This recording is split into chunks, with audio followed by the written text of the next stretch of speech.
সেই কবে অফিস থেকে আসার সময় একটু গুড় কিনে নিয়ে এসেছিলাম। কতদিন ধরে ভাবছি যে গুড়টা দিয়ে একটু পায়েস করব, হয়েই উঠছে না, তাই আজকে উদ্যোগটা নিয়ে নিলাম।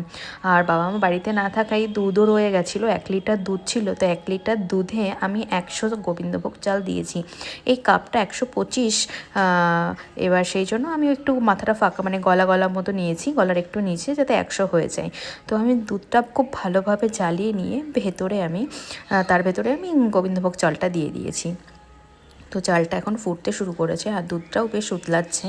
আমি বারবার নাড়া দিচ্ছি যাতে লেগে না যায় তলার দিকটা। অনেক সময় কি হয়, তলায় বেশি ফ্লেম থাকলে লেগে যেতে পারে, সেই জন্য আমি ভালো করে সব নাড়া দিয়ে দেখছি যে তলাটা লেগে গেল কিনা।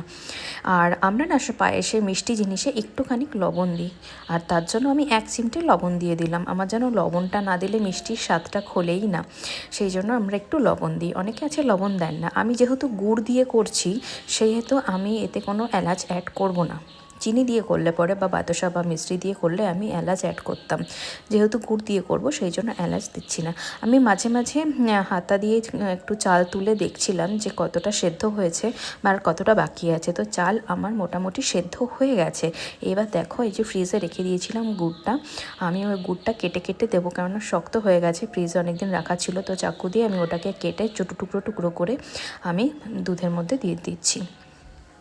আমি সবটাই দিয়ে দেবো, আমি 1 ফোঁটাও চিনি ব্যবহার করব না, সবটাই গুড় দিয়ে করব। গুড় দিয়ে যেটুকু মিষ্টি হয় হবে, 1 ফোঁটাও চিনি দেবো না। সেই জন্য আর কি এরকমভাবেই সব একেবারে যেটুকু আছে সব চেটে পুটে সব একেবারে দিয়ে দেবো, কেকে দিয়ে দেবো। আর যাতে যত মিষ্টি হবে হবে, না হবে যেরকম হবে তেমনিই খাবো।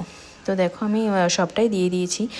আর সঙ্গে সঙ্গে দুধের কালারটা চেঞ্জ হয়ে গেছে। এই যে মানে এই কালারটার প্রতি যে প্রেম, সেটা আর বলে বোঝাতে পারবো না, এতটাই প্রেম। তো তোমরা এবছর কারা কারা গুড় দিয়ে পায়েস খেলে? আমাদের এই আগে একদিন হয়েছিল আর আজকে আমি করলাম। তো আর আমার তো ভীষণ ফেভারিট, আর আমার বাড়ির লোকও সবাই খেতে ভালোবাসে। তো তোমরা কারা কারা ভালোবাসো গুড়ের পায়েস খেতে, আমাকে অবশ্যই কমেন্ট করে জানাবে। আর তোমাদের রান্নাটা কেমন লাগলো সেটাও আমাকে কমেন্ট করে জানাবে, তা নাহলে তো আমি বুঝতেই পারবো না যে আমি কেমন রান্না করছি কি না করছি। তো ভিডিওটি ভালো লাগলে অবশ্যই একটি লাইক, কমেন্ট এবং শেয়ার করে দেবে। নমস্কার।